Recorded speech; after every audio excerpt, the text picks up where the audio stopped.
A quick like and subscribe really helps our channel grow and allows us to bring you even more amazing content. Thank you for your support. The moment my brother Caleb handed me his phone, I felt an inexplicable chill settle in the pit of my stomach. "Could you check something for me? I think Jess might be hiding something," he said, his voice barely tinged with uncertainty. Jess had been Caleb's girlfriend for just over a year, and while I had always found her charming and intelligent, there was an underlying tension that seemed to cling to her whenever I was around. It was as if she had constructed an elaborate house of cards in her life, and I was about to be the wind that brought it all crashing down. I sat down on the couch, the familiar scent of fresh coffee and the faint sound of rain tapping against the windows creating a warm cocoon around me, but the gravity of the situation pulled my focus. I opened Caleb's messages, hoping to find some innocent indication of Jess's newfound secret instead of finding any wrongdoing. As I scrolled through conversations filled with typical banter, one unfamiliar name caught my attention. It belonged to a Casey, someone who seemed to take up an unexpected amount of Jess's time, nights spent studying together, late-night texts that were anything but casual. An uneasy feeling settled over me. The more I read, the more a picture of deceit began to form. I felt torn. Jess had always treated me kindly, had welcomed me into their shared world like a sister, yet here I was, caught in the web of someone else's potential infidelity. When Caleb's voice broke through my thoughts, asking what I found, all I could manage was a half-hearted shrug. "Nothing, just some study group." But the unease lingered. Over the following days, I found myself looking at Jess through a different lens, noticing the small signs that now seemed glaring, her constant checks of her phone even when she was with Caleb, the way she smiled a little too brightly whenever someone else mentioned Casey.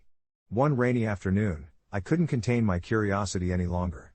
When Jess called me for a casual lunch, I found the courage to broach the subject in a light-hearted way, hoping to gauge her reaction without being accusatory. "So, how's your study group with Casey going?" I asked, letting the words hang in the air. For a moment, she froze, a fleeting shadow of panic crossing her features before her smile swiftly returned, though the tightness in her eyes betrayed her. "Oh, Casey? He's just a friend from class. You know how studying can get." There it was, the slight stutter in her tone and the way she looked away. My heart sank. I had to say something, confront her lies head on, but the thought of doing so felt like stepping into a minefield. I convinced myself to keep watching, to gather more evidence for Caleb.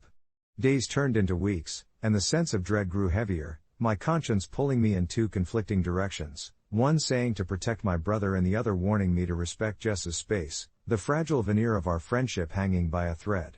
Eventually, during a family dinner, I found myself sitting across from Jess, her laughter blending into the warm melodies of my parents' bantering. It highlighted the dissonance I felt, like a sour note in an otherwise pleasant song. Caleb nudged my elbow, an innocent gesture that echoed loudly in my mind, reminding me of the precarious balance I had to maintain. The moment finally arrived when Jess excused herself from the table to take a phone call outside. My brother watched her retreating figure, a faint smile on his lips, but I couldn't match his joviality. It was time to take a stand. I turned to him, my pulse racing, and said, "Hey, Caleb, can I talk to you for a second?" I dragged him to the quiet of the hallway, the soft hum of family chatter fading into the background. "I think Jess might be lying to you," I blurted out, my words tumbling over each other, fueled by relentless guilt and desperation. His expression shifted from casual to concerned, then to pained disbelief. "What do you mean?" he whispered, the weight of my accusation hanging in the air like a storm cloud. I hesitated, wrestling with my conscience, but the evidence amassed within me finally burst forth. I recounted my findings, how Jess's demeanor shifted, the text that felt all too personal, the way she avoided the topic when prompted. Caleb's face blanched, his mouth went dry as he processed my words. I immediately saw the doubt sketched across his face, the whipsaw of emotions flashing in his eyes, from denial to anger and finally to the cold, hard truth that lay just beneath the surface. Jess returned just in time to witness the storm brewing between the two of us. The atmosphere shifted palpably, and often the truth is that you don't need a hurricane to reveal how stormy the waters are underneath. A single ripple can cause the greatest waves. When she cornered us, she could sense the tension, her smile faltering, and in that moment, I felt the breath of regret freeze in my throat. The confrontation was swift and brutal, Jess unraveling before us like a fragile thread, her words spiraling into a defensive and contradictory mess. It had taken everything in me to voice the truth, but in the end, I merely felt hollow as Caleb grappled with the aftermath of my revelation.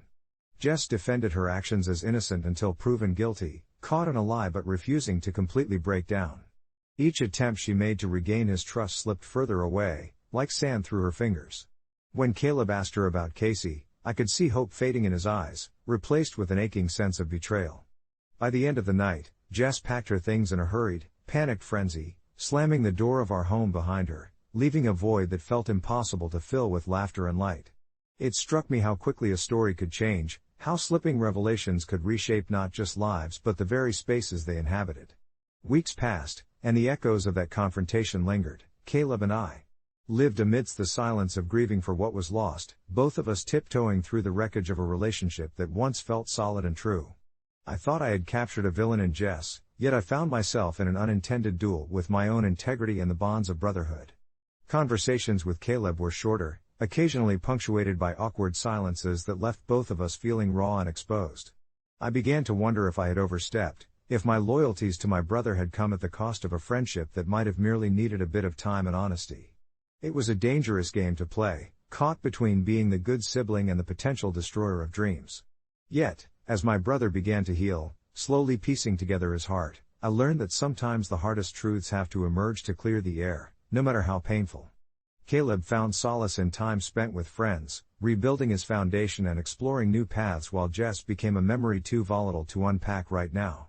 Months later, as winter settled in, snow blanketing our world in peace, I found myself reflecting on that chaotic time.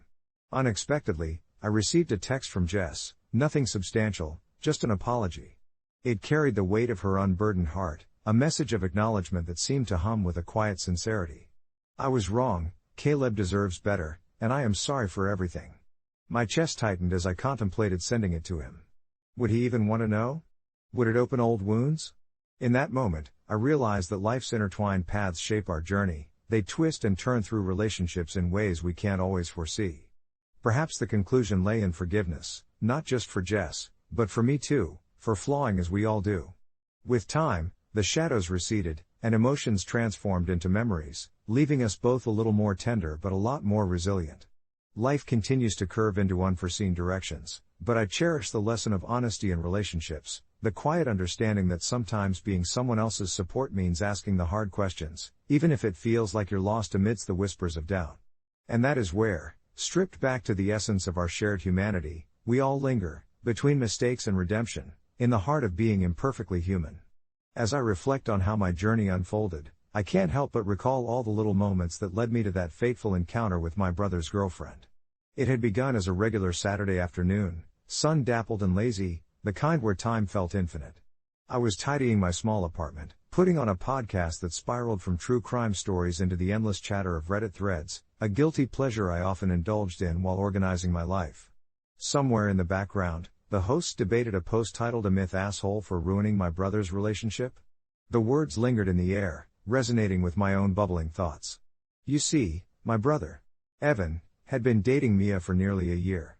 At first glance, they seemed perfect for each other, their laughter echoing through family dinners. But as the months slinked by, little discrepancies began to prick at my intuition. I'd catch Mia giving evasive answers during simple conversations. If Evan asked her something seemingly innocent, she'd quickly change the subject or brush it off with a laugh that felt too forced.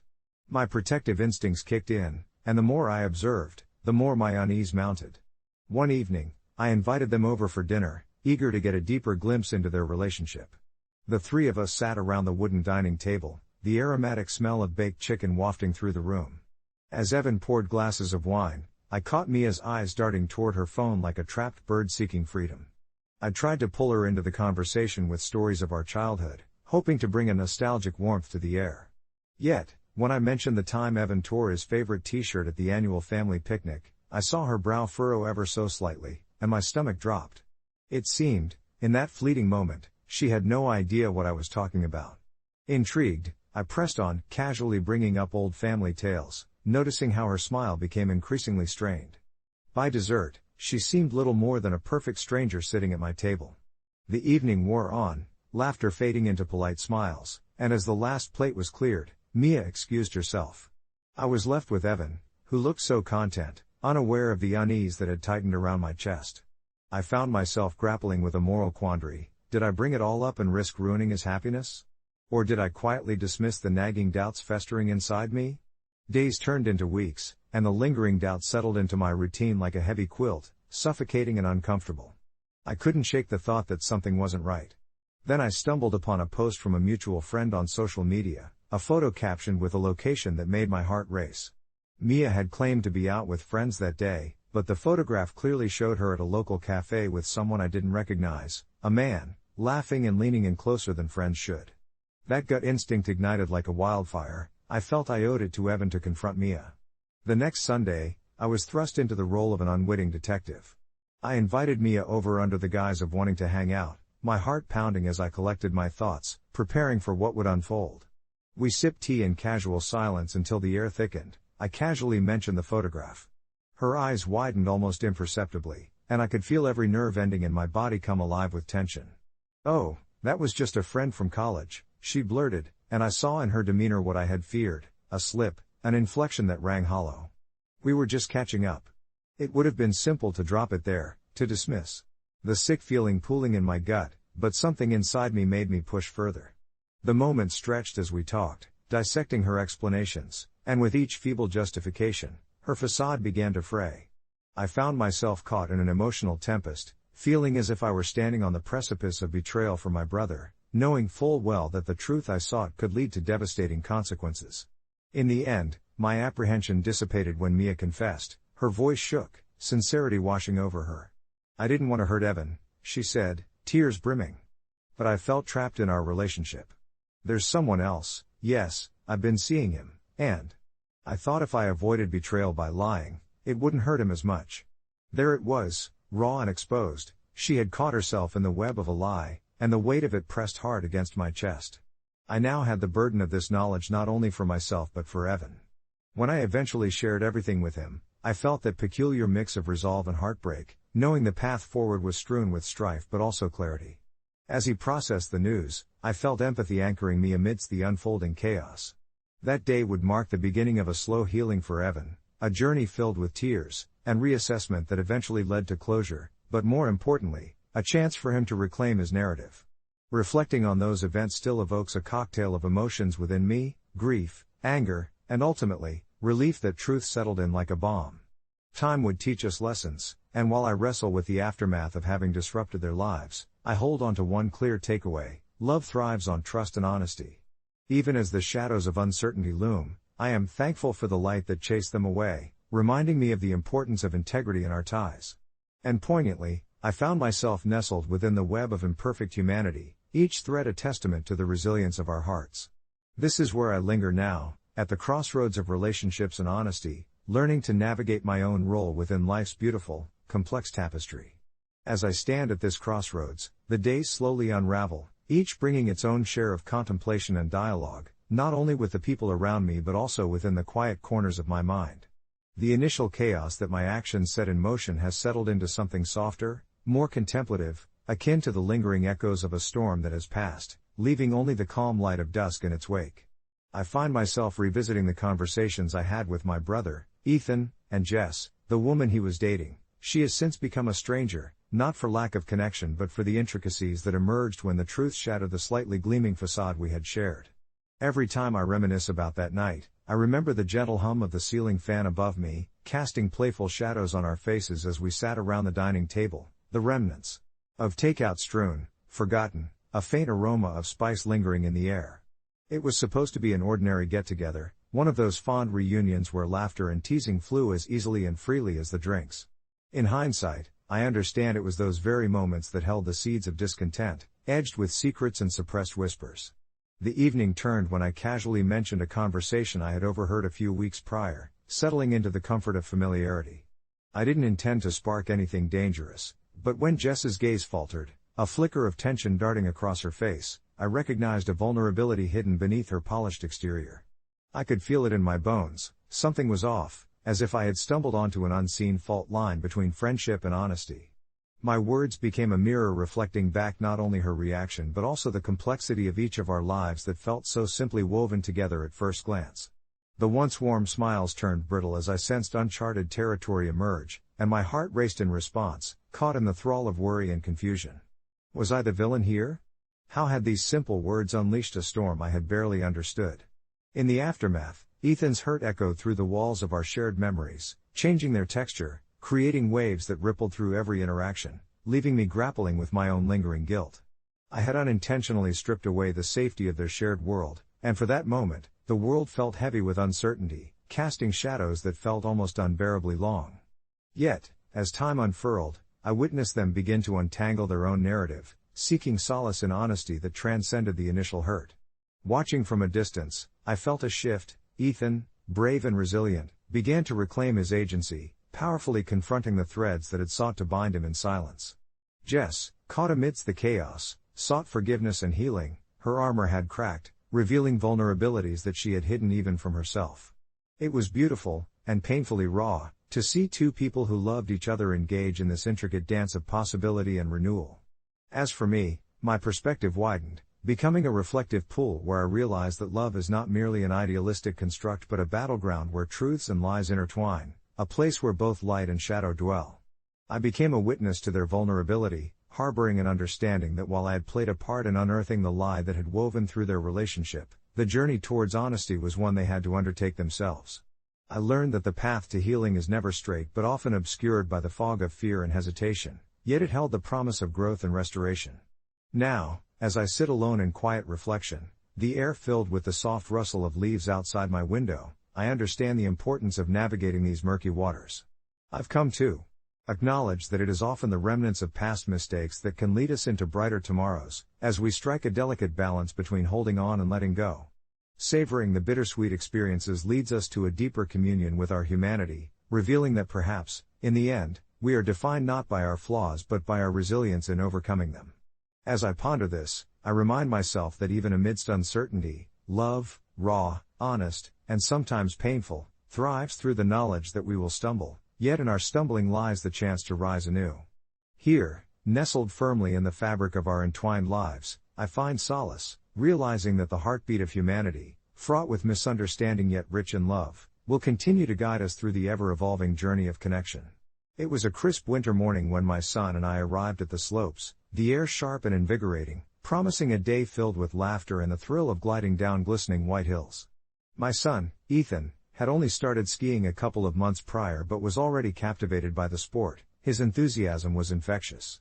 As a single parent, I cherished these moments spent together, feeling the weight of life melt away with each laugh as we bundled up against the cold. The excitement in his little voice as he beckoned me to a gentler slope warmed my heart. I watched him transform from a cautious beginner into a spirited skier. But as morning gave way to afternoon and we found ourselves at the base of a moderate hill, ready to take on a new challenge, I couldn't shake the feeling that something was off.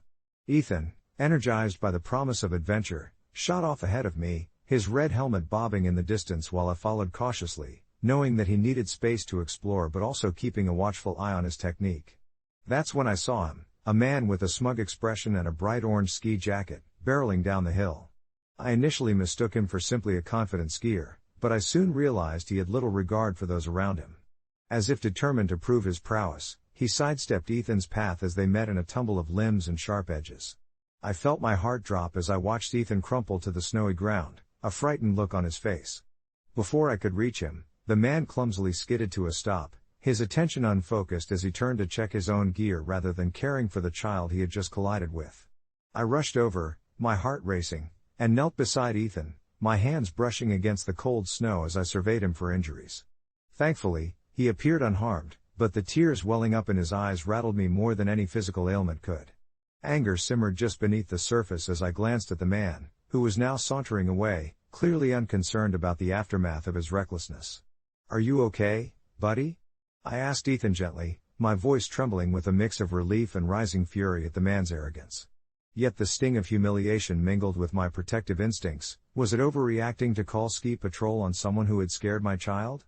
As I comforted Ethan, I could see he was growing more distressed by the second, overwhelmed by the sudden chaos of the moment. I took a breath and made the call. While waiting for the patrol to arrive, I watched the man laugh and joke with his friends nearby as if Ethan's experience was an amusing side note. The urge to confront him was palpable, but fear held me back, wondering if turning this into a spectacle would only upset Ethan more. The ski patrol arrived relatively quickly, assessing the situation with calm professionalism while I explained what had happened and how the man had disappeared into the background of the day, leaving a ripple of anxiety in his wake.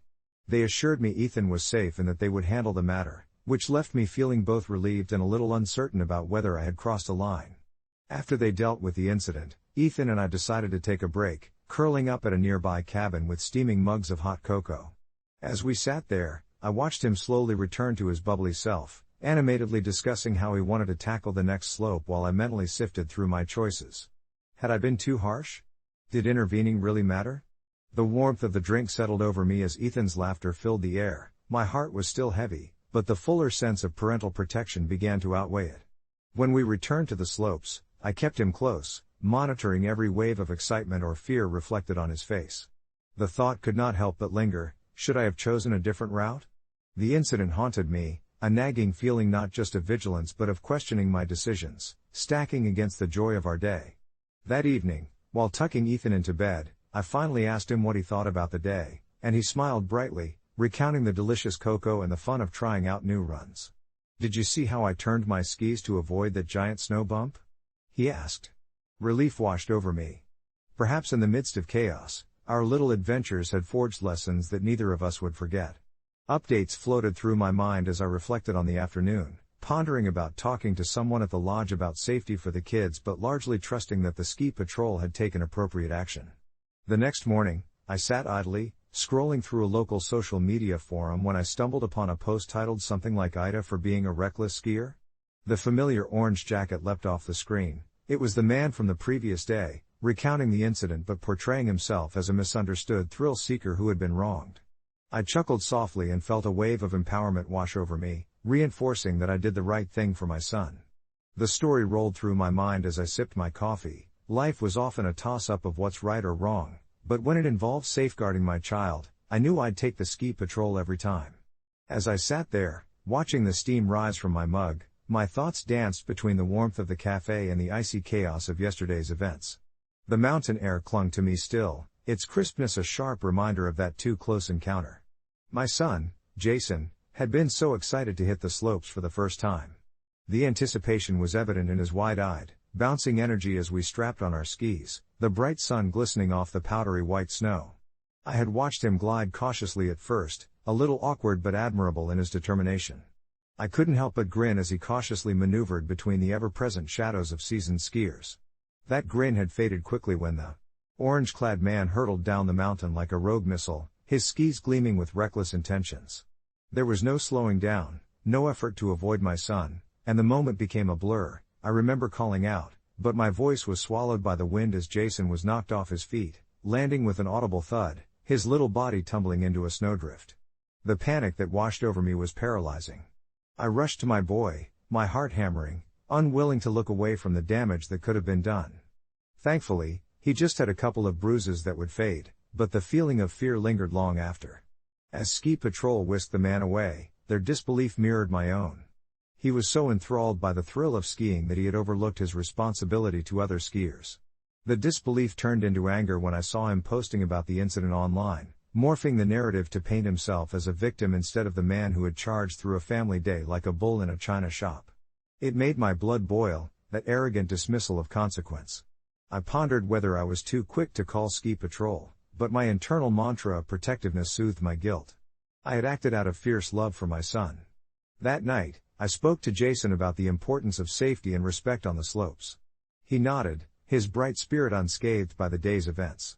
"Dad, he just didn't see me. I still want to ski," he declared, determination lining his young brow. A mixture of pride and fear twisted in my chest. A kind of courage blossomed in him that I deeply admired, even if it made my heart race with worry. As days passed, I kept peeking into the online forums where the orange jacket guy had been, watching him twist words to become a skiing legend when he was just a reckless distraction. Then, something shifted, the comments began taking a turn. More skiers echoed our experience, pointing out his reckless behavior and demanding accountability. It felt comforting to know that I wasn't alone in my assessment. The twisted perspectives attempting to absolve his actions had no traction. It seemed everyone else saw it as clearly as I had. I even gathered the courage to participate, sharing how his actions had endangered my son and that safety should always trump thrill-seeking thrills. Months later, As I skimmed through the old posts, I reached one that caught my eye. AITA for apologizing to a parent after reflecting on my reckless skiing?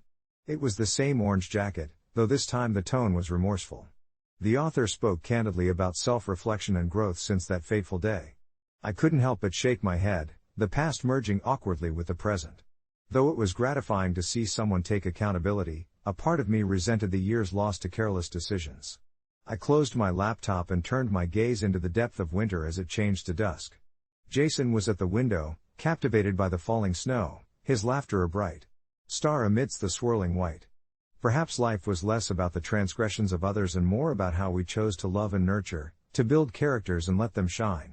The glow in my son's eyes was enough to make me forget the orange jacket and all it represented. The love I held for him ignited my understanding that we all fall, we all learn, and sometimes we must confront the slopes for the world to truly thrive. As the evening settled in and the warmth of the fireplace flickered shadows on the walls, I found a sense of calm wrap around me, interlaced with the soothing sounds of the crackling logs. I watched Jason dance around the room, his little feet gliding over the polished wood like they had learned to ski themselves, each movement a testament to unbridled joy. It was in these quiet moments, away from the chaos of the ski slopes and the bitterness of confrontation, that I found clarity. The way he playfully mimicked the ski patrol with a makeshift rescue backboard, a cushion from the couch draped over his shoulders, made me smile. My heart warmed with the thought that the incident on the slopes, while harrowing, had embedded itself in a lesson of safety and respect that I hoped would shape Jason's adventures in the years to come. With a steaming mug of cocoa in hand, I settled into the couch, letting the aroma wrap around me like a cozy blanket. My phone vibrated, and I instinctively grabbed it, half expecting another distasteful rant from the orange-jacketed antagonist. Instead, it was a notification from Reddit. Jason's antics had drawn the attention of my post, a flurry of comments that ranged from supportive to downright accusatory. I chuckled softly, reminded of how the public realm could partition experiences so neatly into heroes and villains, spectator and participator. But as I read through the comments, a sense of community enveloped me. Many echoed my thoughts, recognizing that in the world of parenting, we don't always have time for gray areas. Suddenly, my musings were interrupted by a soft knock at the door. I glanced towards Jason, who had momentarily halted his playful theatrics, curiosity gleaming in his eyes. I opened the door to find Leah, our neighbor, with her 2 kids, bundled up against the cold. "We heard you had hot cocoa," she said, grinning widely. Her laughter melded with the sounds of snowfall, brightening our home even more. The kids rushed in, their cold cheeks rosy and eyes sparkling. Jason's laughter reignited as he pulled them into his playtime adventure, and the atmosphere shifted. In the midst of our newfound gathering, I realized that life's slopes could be treacherous, but they also gave rise to moments of incredible joy and connection. I welcomed Leah and her children, brewed fresh cocoa, and chuckled as they retold their ski adventures and mishaps. Each tale unfolded as gently as the snowflakes twirling outside, a reminder of how laughter and camaraderie could soften the sharp edges of an unfortunate day. As the night progressed, we worked together to build a fort with blankets and pillows, creating a sanctuary of laughter in our living room. I could see how these interactions knitted the fabric of community and camaraderie, and I forgot the weight of the perpetrator's orange jacket as I engaged with the now familiar chaos. Every fit of giggles, every slight mischief, and even the way the kids tossed snowballs wove a thread of warmth that contrasted against the chilly world outside, reminding me that while I had stood firm on the slopes, ensuring my son's safety, my real battle was here, fostering a space free of judgment and full of love. The evening dragged on, fading into night, with stories exchanged and cocoa cups emptied. Just as I was beginning to feel drowsy, my phone buzzed again. The thread on my earlier post had exploded with notifications. I glanced at the screen with fatigue but curiosity. More stories shared, sympathies and remembrances of their own cultish orange jacket encounters, and unexpected words of encouragement. One comment, in particular, struck me: "Every time you stand up for your child, the world gets a little bit brighter." I smiled, taking a deep breath. It felt like a love letter to every parent grappling with their role in protecting their children amidst the unforgiving terrain of the world. Settled back into the couch, I closed my eyes, letting the sounds of laughter swirl around me like the snow outside, enveloping me in a cocoon of warmth. I realized that we must all navigate our slopes, but what mattered more than the falls or daring escapes was how we choose to love, nurture, and advocate for those we hold dear.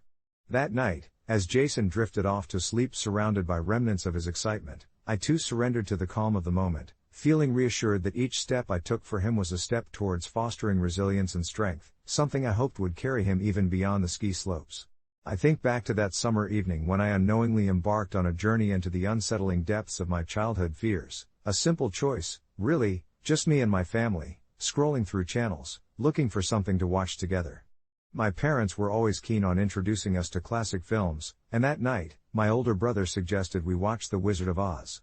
Little did I know, this beloved tale, often regarded as whimsical, would spiral into something that left a haunting impression on my young heart. As the opening credits rolled and the sun blazed lazily through the living room window, I felt a warm glow of nostalgia, lulled into a false sense of safety with my family gathered close. It all began innocently enough: daring Dorothy, yellow brick roads, and fierce flying monkeys, symbols of adventure and fantasy. However, the tone shifted as the ominous nature of the Wicked Witch of the West began to unfold. For a child with a vivid imagination, her cackling laughter and shrill voice sent shivers racing down my spine. I remember trying to hide behind the couch cushions, seeking refuge while my brother laughed at my fear, a typical sibling moment that felt both comforting and isolating. There was one scene in particular that shattered that safety net, when Dorothy's loyal dog, Toto, is taken away. At that moment, I could feel my heart tighten, and my young mind couldn't comprehend why anyone would hurt an innocent creature. It felt unjust, cruel even, and the weight of that was a heavy cloak around my shoulders, constricting my breath. I begged to turn it off, yet my parents insisted it was all a part of the story. I gripped the cushion tighter, tears threatening to spill over as I tried to rationalize their words, thinking perhaps it was just a benign part of the plot. But as the story continued to unfold, the witch's relentless chase and the grave threats to Dorothy's safety felt too real, too close, especially as I grasped the idea that fantasy could meld into fear. My family's laughter echoed around me as they cheered for Dorothy's resilience, yet I found myself paralyzed, lost in the maze of my own anxiety and concern for what came next. I spent sleepless nights thereafter, plagued by terrible dreams of green skin and cackling laughter, the images overlaid with shadows dancing menacingly in the corners of my vision. It became a ritual of sorts. I would watch my brother flick through channels, avoiding anything that might threaten to elicit that familiar dread. Over time, I learned to mask these fears, tucking them away into the recesses of my mind, where they lay dormant, only resurfacing occasionally to remind me of that feeling of vulnerability.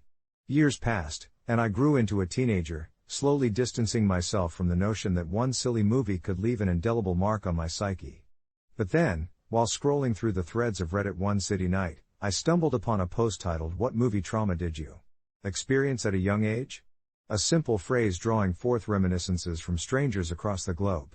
I felt an undeniable urge to comment, sharing the story I had tucked away for so long. Reading through others' experiences illuminated my feelings, normalizing my fears and pain, and for the first time, I realized I wasn't alone in being affected by something designed for children, a reminder that imagination can warp innocence into something darker.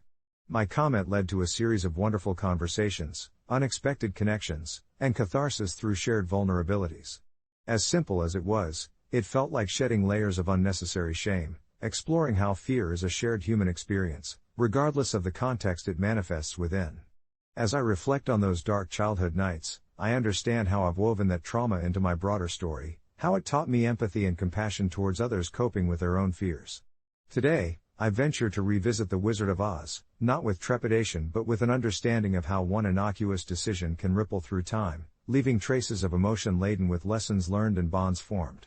As I close the laptop and prepare for sleep, I feel a sense of lightness, knowing that my experience, once heavy on my heart, has transformed into a shared moment of humanity, something both tragic and beautiful, and perhaps, one that will weave its way into my ongoing narrative, my own tale combining fear, strength, and the magic of connection.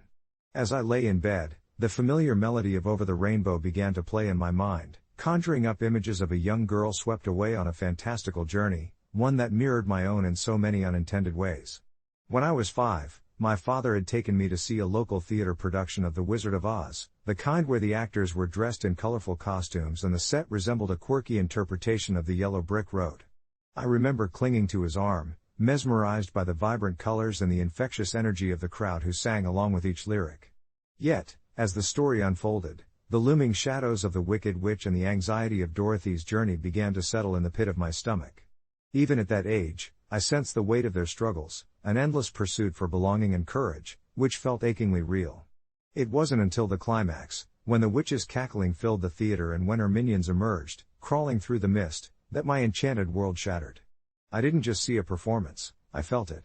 My young heart raced, blending confusion with fear, as I realized this would still end the same way for Dorothy. Even after confronting the darkness, she still had to return home.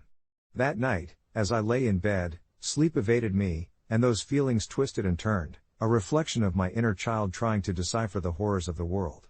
For years afterward, the sound of cackling disturbed my dreams, and shadows that flickered against my bedroom wall might as well have been flying monkeys come to take me away. My father, unaware of the trauma locked within my memories, would recount our outing fondly, insisting I'd loved every moment, his voice tinged with nostalgia, reinforcing a dichotomy I found difficult to navigate. In an effort to dissect this complicated fear, I spent years pretending I wasn't afraid, burying the truth beneath layers of bravado. My teenage years became an exercise in avoidance. I dodged conversations about the film even when it was referenced in casual banter, evading it until it faded into the background of my life. This avoidance seemed sufficient until I reached adulthood, where I began to realize how much I'd let that innocent childhood fear shape my decisions, how I shied away from challenging tasks, how I struggled with trusting others, and how I still occasionally flinched at laughter that boomed too loudly, as if it echoed the witch's echo. But now, years later, as I sat with my laptop, contemplating the lessons woven into that childhood trauma, I had decided to embrace the film once more, hoping it would do for me what it had initially failed to do: heal. As I hit play, the familiar scenery unfolded, the anticipation and anxiety mingling in my chest. I found myself smiling at the absurdity of the events while simultaneously crying during the tender moments of friendship and bravery. Each song evoked a new wave of understanding, buoying me through nostalgia but also catharsis. I sat there long into the night, lost within the confines of my memories, letting go of fear while grasping the significance of those friendships that carried Dorothy through her treacherous path. The journey became less about the foreshadowed terror and more about the beauty of resilience, of courage found in the most daunting of circumstances. As the credits rolled, a warmth enveloped me, which I can only describe as a reconnection with my younger self, as if I had held her hand on that winding road once again. It was a small yet profound moment of realization, that despite the fears that had once governed my life, I had navigated my way through dark times, just as Dorothy had. In looking back, I felt a sense of gratitude, recognizing that these experiences have shaped my narrative, each scar and twist adding depth to my existence. I turned off the laptop, content with the story I had retold, feeling lighter as I slowly drifted off to sleep, knowing the journey was ever evolving, and each chapter held a piece of magic, however unusual it might seem.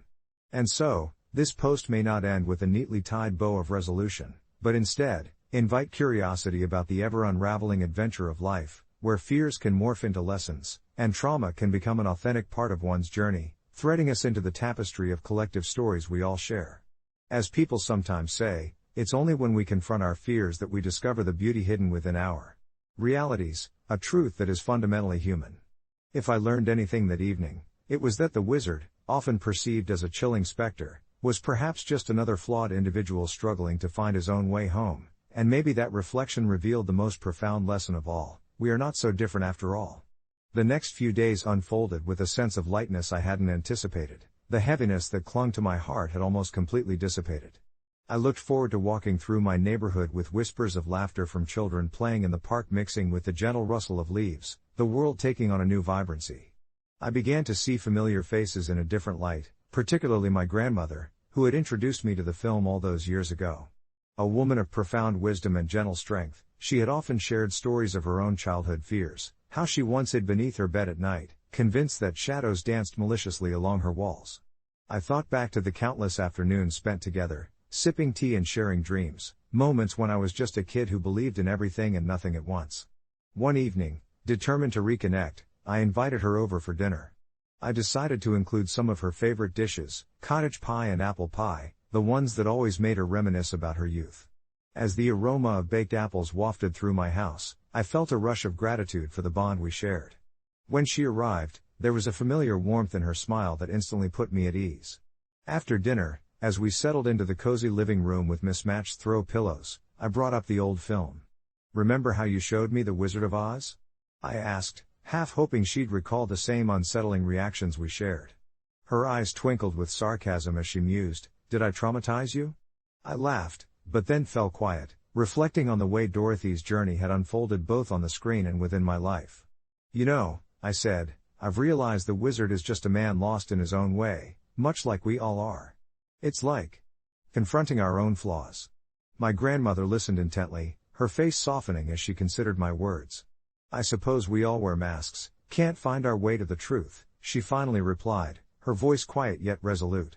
With our conversation flowing naturally, it transformed into an exploration of her own childhood fears, how the adults in her life often spoke in hushed tones about the war, about loss, about the unknowns of their realities.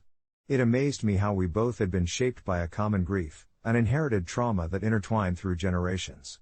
As the evening faded into night, soft laughter and shared stories draped over us like a warm blanket. I felt something profound happen, a shift. Where fear had previously planted seeds of oppression, a garden of understanding began to sprout, filled with vibrant colors of empathy and connection. It occurred to me that confronting my childhood fears had not only allowed me to heal but had given me a compass to navigate the emotional landscapes of those I loved. I began to see the tapestry of shared experiences as something not to shy away from but to embrace. The next day, I made an impromptu trip to the local library, feeling the urge to uncover more stories. I wandered through aisles of books, breathing in the musty scent of history and adventure. I stumbled upon a collection of short stories about fear and courage, flipping through pages until one caught my eye, an anthology containing tales from various authors recounting their childhood phobias and how those experiences shaped their adult lives. As I read, I realize the profound connections we weave are embedded not only in shared conversations but also in the scattered narratives waiting silently on library shelves. Each story felt like a breadcrumb leading back to the original theme I had uncovered with my grandmother, how vulnerability shapes us all into who we become. With each turn of the page, I felt a part of something larger, a communal bond with every reader who ever picked up that anthology, shared their own tales of terror and triumph. As I reflected, I saw the power of narrative, of connection, life's tragedy and beauty intertwined seamlessly. I came home that evening with an armful of books, excited to delve deeper into these human experiences. You see, revisiting The Wizard of Oz didn't just dim the shadows of my past fears, it illuminated my present journey toward healing and understanding. In those vulnerable moments, we lay bare our common threads, stitching together the intricate tapestry of our lives with sincere honesty, transforming fears from burdens into bridges. As I nestled down under the covers that night, with the comforting weight of novels beside me, I knew this journey wasn't about erasing pain but rather accepting it as a part of my canvas, a brushstroke of experience that made me uniquely me. And perhaps, that was the real magic I had been searching for all along. Update: I wrote and shared these reflections in an online community, expecting a handful of comments but instead found discussions blossoming around the shared experiences of growing up watching films that left long-lasting impressions. It became a safe space for storytelling, where people echoed my sentiments about fear, trauma, and growth. The most heartwarming part came when my grandmother joined the thread, sharing her own stories of loss and resilience, leading to a heartfelt connection with others in the comments. Through my act of vulnerability, the lens through which I viewed my grandmother shifted too, reminding me that our stories don't just shape us, they can open doors to others, bridging gaps we never knew were there. And in this digital age, we often find ourselves in the same vast, connected tapestry, richer for daring to share our truths. I never thought I'd gain clarity from a conversation that boiled down to a simple question: am I the asshole for reminding my mom that she disappeared for 6 years? It all started on an ordinary Tuesday, just after my 22nd birthday, when I received a text from my mom, one that seemed to cascade through the silence we had established over time. "Can we talk?" The message read, punctuated with an ellipsis that left something unsaid, shrouded in tension. After everything, I wasn't sure what talking meant anymore. I'd spent too long trying to piece together the echoes of my childhood. The splintered memories of her absence were like a jigsaw puzzle with half the pieces missing. She left when I was 14, without a note, without a sign. I remember spending countless nights pacing my bedroom, wrapping the arms of my favorite stuffed animal tighter around my chest as if it could absorb the sadness creeping under my skin, desperately waiting for the front door to creak open and reveal her to me, only, it never did. When she resurfaced 6 years later, it was an awkward reunion. She was different, and so was I. She floated in and out of my life, wearing an expression that oscillated between remorse and urgency, as if she were a ghost trying to tether herself to a world she had once inhabited. We meandered through awkward lunches and tentative conversations, but the weight of what had happened still hung between us like an unspoken wound, raw and unhealed. My friends advised me to make peace with her, to forgive and forget, but the truth was, forgiveness felt like an uphill battle often punctuated by waves of resentment. One evening, as we sat on the porch, watching fireflies flicker like tiny memories in the dusk, I felt a surge of boldness. The conversation had ebbed and flowed, and my mom's laughter was light, yet it triggered a memory I thought I could gloss over. "You know, it's strange," I said, almost tentatively, "that you were just gone for all those years." The moment the words spilled from my lips, everything shifted. Her laughter froze, the carefree late summer air turned thick as she turned to me, wide-eyed with surprise. I had never directly confronted her about disappearing, and maybe that was the mistake I had made all along. The evening spiraled into an emotional chasm, her defense mechanisms kicking in with a vehemence I had never witnessed before. She insisted I didn't get it, that nobody understood what she went through, her voice rising and falling like a tumultuous sea. I watched her struggle to articulate what I knew she couldn't, a deep-rooted pain that bubbled beneath her surface. But what I had said pierced through the surface tension of our fragile newfound relationship, rendering her defenses useless. I felt like I had triggered a dormant storm inside her, and while part of me anguished over this, the other fired with a stubborn insistence to be heard. "You left me," I whispered, and with that, the tremor of truth hung palpably in the air. I wasn't sure if I was asking for an apology or for her to acknowledge my pain, but it seemed to matter less than the cathartic release of finally expressing my resentment. After what felt like hours of silence, she finally spoke. "I'm so sorry," her voice fractured like glass, each word laced with the weight of regret. As we both sat in the quiet aftermath, I realized that this moment was a turning point for us, a tentative bridge that flickered with the promise of new foundations. This wasn't an easy reconciliation. I still wrestled with the anger, the abyss of loneliness stretched before me, but it became clear that she, too, was trapped in her own reservoir of regret. Our past was marred, yet the possibility of healing was glimmering at the horizon.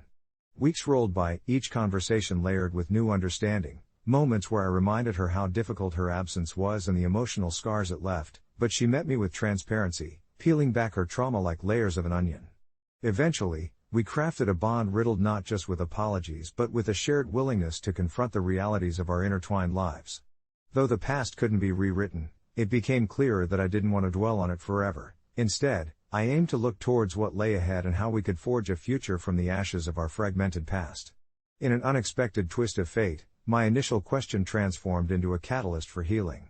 I found compassion for my own pain, an awareness that understanding can twist miracles out of memories that haunt and separate. In the end, as we walked hand in hand one summer evening, I quietly realized I was not the asshole. I had simply needed to remind her of the truth to reclaim my own narrative and, perhaps, hers alongside it. As I wrap up this story, I can't help but reflect on how dramatically things can evolve. For anyone who stumbles upon this, if you've found yourself in a similar position, don't shy away from the hard truths. Sometimes the path to healing is paved with discomfort and confrontation, and that's not just okay, it can be transformative. Update: a few months later, we still have our ups and downs, but we talk regularly. We even plan family dinners now. It's a work in progress, but losing her taught me the value of open communication. Sometimes, reminding someone of their old self is precisely what you both need to move forward. As I sank into the familiar comfort of my worn-out armchair, I couldn't help but smile at how unconventional our journey had been. In the months since that pivotal moment, a conversation that unearthed years of unresolved pain, I felt like I was traversing a landscape continuously covered in fresh snow, each step unraveling new layers of understanding that had remained buried for so long. My mom and I had made significant strides, but the relationship was far from perfect. We had our fair share of awkward silences and unresolved grievances that seemed to loom over dinner tables like unsettling guests who just wouldn't leave. Yet each time we gathered, a collection of mismatched forks and plates heaped with homemade pasta or tacos, we found ourselves leaning a little more towards one another, laughter puncturing the tension that would have trapped us once. I remember one evening when we decided on Mexican, the warm kitchen filling with the spicy scents of sautéed peppers and garlic. Our conversation drifted to lighter territory. My mom made a joke about how many cooking shows I had watched. I couldn't help but tease back about her questionable interpretation of a taco. She laughed, her face lighting up as she recalled how I had always criticized her less than authentic attempts in the kitchen. The ease of it all was beautiful and yet fragile, like the last leaves of autumn trembling on the branches before winter fully set in. But amid these sporadic bursts of joy, we would still occasionally trip over the jagged stones of unresolved tension. There were days when the memories of her disappearance loomed heavily in the air, unspoken, a reminder of discomfort hanging like a fog.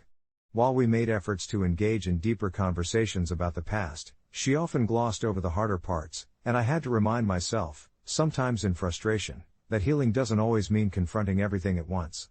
I learned this not just from our interactions but from conversations with friends who had similarly tangled familial relationships. Each interaction became a delicate balancing act as I tried to weigh my need for transparency against her apparent aversion to confronting certain aspects of her absence. But deep down, I felt there was a possibility, a gentle pulse of hope amid the chaos, that we could find a way through it together.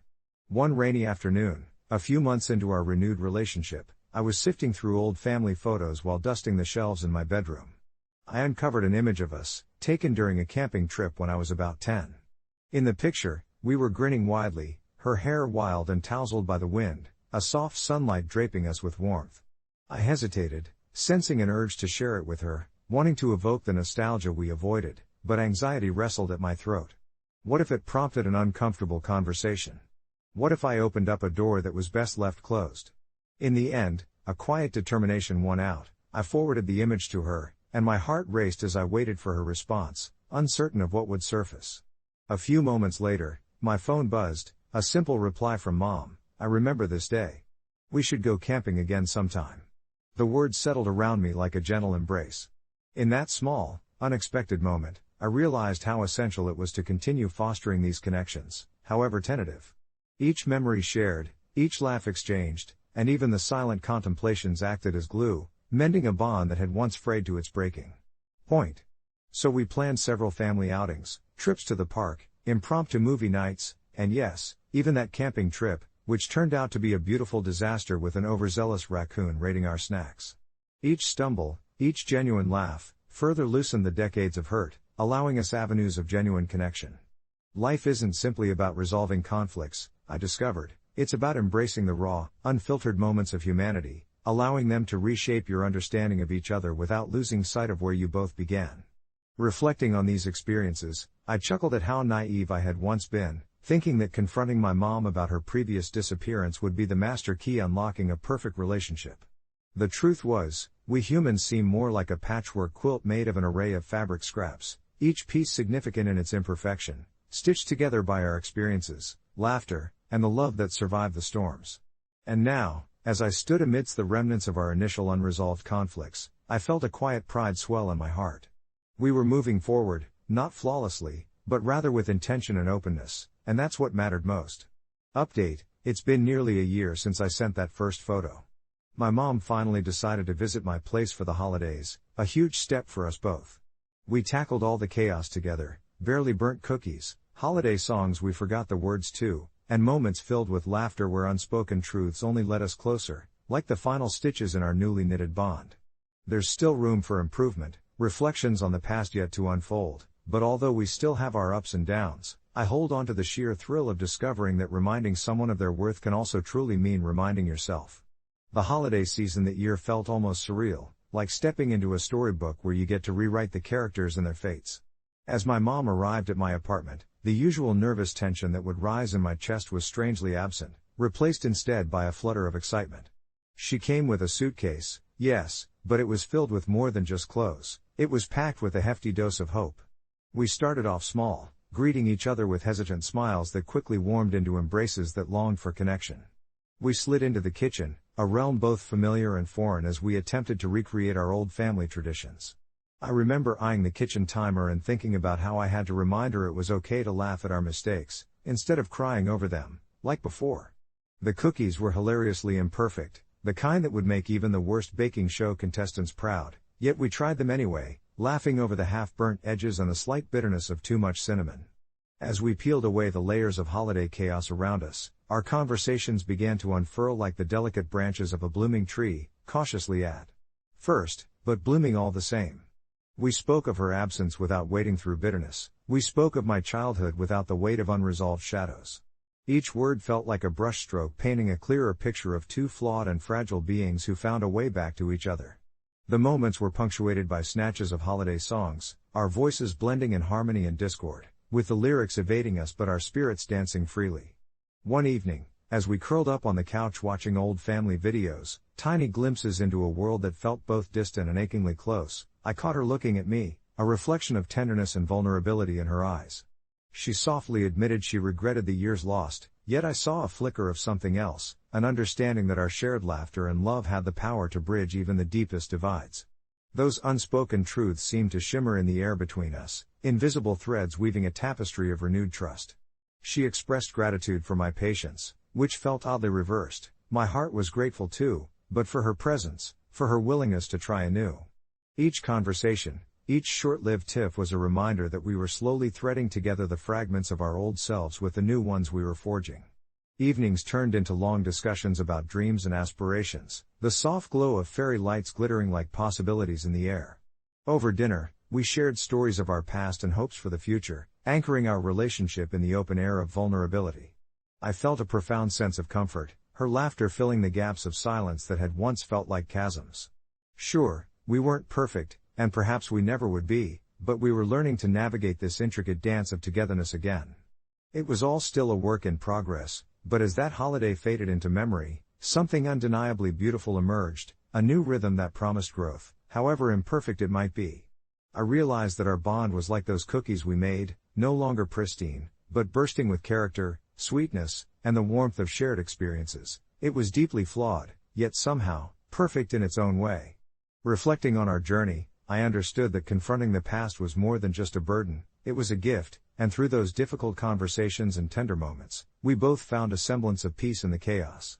This tumultuous journey had changed us profoundly, but as I glanced at my mom, now more a friend than a figure of authority, I embraced the uncertainty of our future, knowing we were weaving a story that was all our own. I thought family dinners were supposed to be a happy time, a sanctuary where laughter echoed against the walls and stories were shared over hearty meals. But for us, those evenings had morphed into something altogether different, shadows lurking at the edges of our conversations, wrapping our interactions in unspoken tension. My name is Clara, and I've been married to Tom for 6 years. We have a 5-year-old daughter named Ruby, and while I consider ourselves a loving family, it has become impossible to ignore the growing chasm between Tom's parenting style and my own. I often found myself biting my tongue as I watched him joke with Ruby, unraveling crucial lessons about respect and boundaries into playful exchanges that sometimes skirted a little too close to mockery for my liking. I remember feeling that knot in my stomach every time I saw Tom dismiss her feelings, like the time she fell off her new bike and cried, only for him to ruffle her hair, laughing, saying she was being drama queen. It was that laughter that made me feel like I was caught in some kind of silent storm. Did he really believe it was all a joke? Surely, parenting requires more than a punchline. After months of internal wrestling, trying to bridge our views, I decided, after a particularly difficult week where it felt like every interaction we had ignited a small brushfire between us, that it was time to have an intervention, but one that wouldn't involve an audience. My plan was simple: gather a few close family members who shared my concerns and sit Tom down. The day of the intervention, my heart raced. We hosted the dinner in our cozy living room, filled with the familiar scent of my grandmother's lasagna wafting through the air, an ambrosial comfort I hoped would alleviate the tension. I watched him as he entered, a radiant smile on his face and an easy banter with Ruby. For a fleeting moment, I almost doubted my decision. How would he react to these loved ones sitting there, ominously quiet, gauging his every word? The evening began with laughter and light fare. But I could sense the shift when I introduced the topic with tentatively kind words about how much we all loved Ruby and wanted the best for her. Tom's smile flickered. I was met with a defensive posture, and soon, my family felt the air change as they echoed my concerns. Tom, we've all noticed that sometimes you just brush off her feelings. Each word felt like a landed blow, and I could see his expression shifting from taken aback to outright hurt. As voices intensified, I could feel the thick cloud of resentment settling between us, swirling in my gut. I'd never meant for it to feel like an attack. It should have felt like a caring moment, but watching Tom's eyes narrow, his lips tighten, I wished I could erase the entire evening. What had I done? The room grew quiet, the sound of my own heart pounding dangerously loud in my ears. I could see Tom blinking back something: anger, sadness, or perhaps confusion.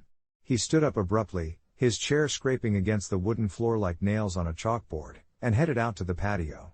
I followed, a mix of dread and regret crashing over me. Was I being an asshole? I asked, my voice trembling slightly. He stood against the railing, the moonlight casting a soft glow on his profile. I just want to be a fun dad, Clara, he said, his tone flat but revealing a deeper vulnerability. I didn't know there was a right way to parent. With that, I plunged into an honest dialogue instead of confrontation, revealing my fears of Ruby growing up leniently, of becoming someone who couldn't respect boundaries. As the night unfurled, we both found ourselves sharing more than just grievances. We uncovered fears, doubts we'd both carried throughout our marriage. I think it was then that a shift occurred, allowing us to reach homemade understandings of what it meant to raise our little girl. By the time midnight rolled around and the stars twinkled like distant lanterns overhead, we had come to an agreement. Tom promised to be more mindful of Ruby's feelings, while I vowed to ensure my approach balanced firmness and compassion.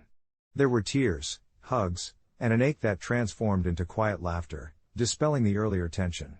Weeks later, we saw noticeable change, not just in Tom's interactions with Ruby, but in how we communicated overall.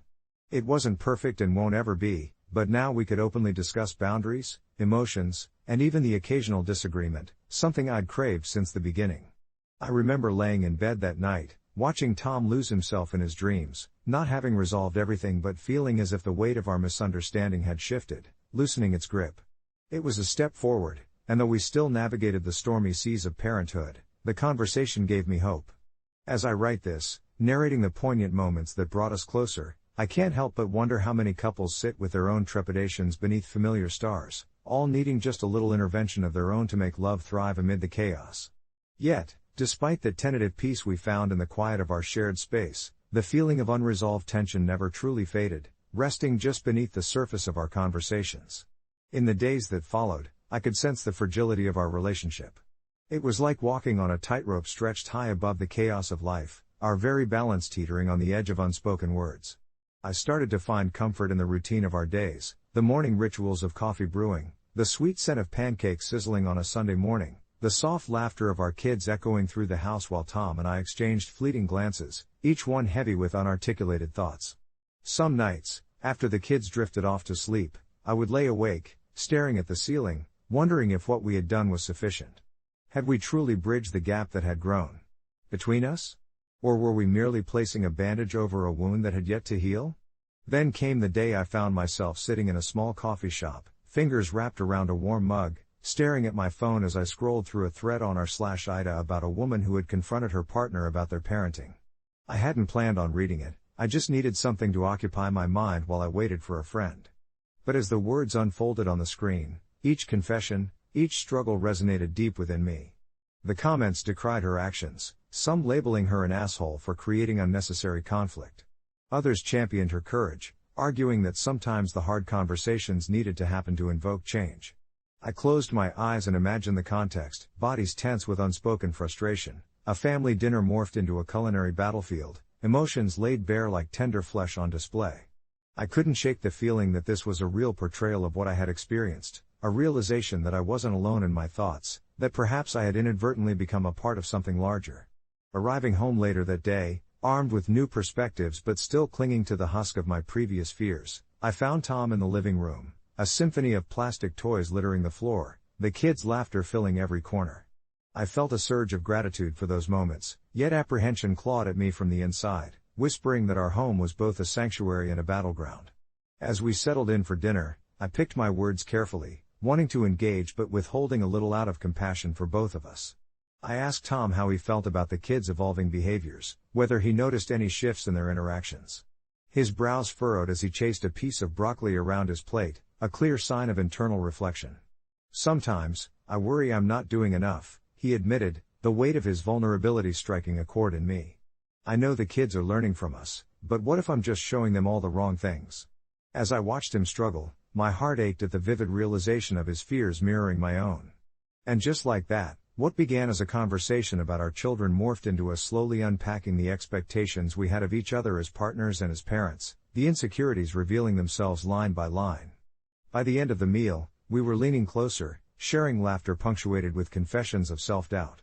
It felt exhilarating, as if the heaviness of our situation had transformed into something lighter, a buoyancy infused into the atmosphere of our home. Several days later, we found ourselves sitting at the edge of our bed, the dim light of the nightstand casting a warm glow around us as I carefully broached the subject of another intervention of sorts, one that could involve family, a potential gathering of our in-laws and nearest friends to discuss parental roles in a supportive circle. Tom was hesitant at first, reflecting on the past dismissals and misunderstandings we had both endured, but our children's chaotic tendencies soon became the deciding factor. "I don't want to keep pretending we have it all figured out," he agreed softly, the resolve growing between us. "If it helps us, and them, to talk through this, then let's do it." So we did. We arranged for a small gathering that weekend, inviting only those who felt like pillars of our lives, supportive grandparents eager to lend advice and seasoned friends who had navigated similar waters. The night approached with a mix of excitement and anxiety fluttering in the pit of my stomach, and as they began to arrive, I could feel an electrifying energy dance through our home. In the warm embrace of friendly faces, we shared stories filled with laughter and also moments filled with stark reality, unveiling vulnerabilities as a collective group. Conversations laced with compassion drew forth advice, sparking lively discussions that felt refreshing and raw.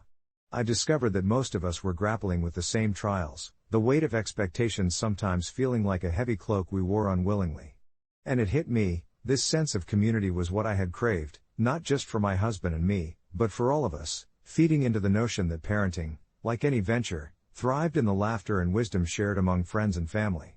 As the night lingered on, we encircled one another in a way that transformed the situation from an intervention into a celebration of unity.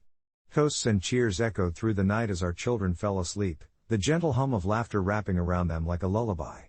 And as the evening wound down, Tom and I found ourselves seated on the porch under a sprawling moon, the kind of night that felt expansive and eternal.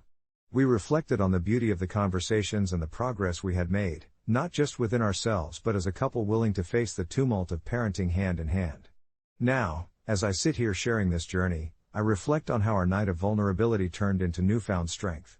The intervention had morphed into an act of love, revealing that within the chaos of life and the challenges of parenting, our love could still bloom amid all the uncertainty. We may not have it all figured out, but we no longer bore the responsibility of figuring it out alone. As the days turned into weeks, I could feel the fabric of our family life begin to knit itself back together. It wasn't an overnight transformation, rather, it was a slow, deliberate weaving of understanding and partnership. The mornings were still hectic, with our toddler, Max, bursting into our room with the enthusiasm of a small tornado, demanding breakfast and cartoon time before the sun had fully peeked over the horizon. Yet, during those chaotic moments, Tom and I leaned into each other more, sharing exasperated glances that spoke volumes without a word. We learned to tag team the morning madness, with me preparing the scrambled eggs while he poured the milk, together wrangling Max's unpredictable energy. We started finding humor in the fray, laughing off the days when breakfast ended with more cereal on the floor than in his belly, allowing ourselves the grace to be imperfect.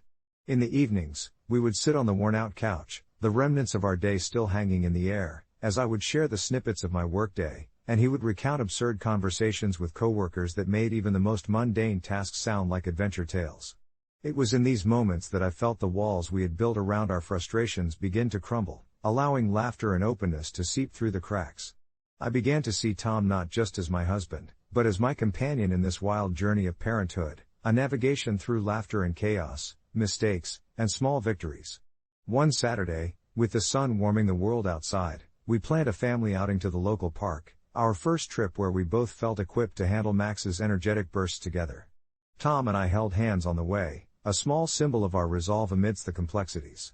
We shared the simple joy of watching Max run unabashedly toward the playground, his laughter echoing against the lush backdrop of summer. That afternoon was punctuated by sticky popsicles and spontaneous races, and with every shared experience, I felt the uncertainties of our earlier days start to fade into a warm, comforting glow. As the sun dipped lower, painting the sky with streaks of orange and purple, I turned to Tom, who was grinning as he swung Max into the air.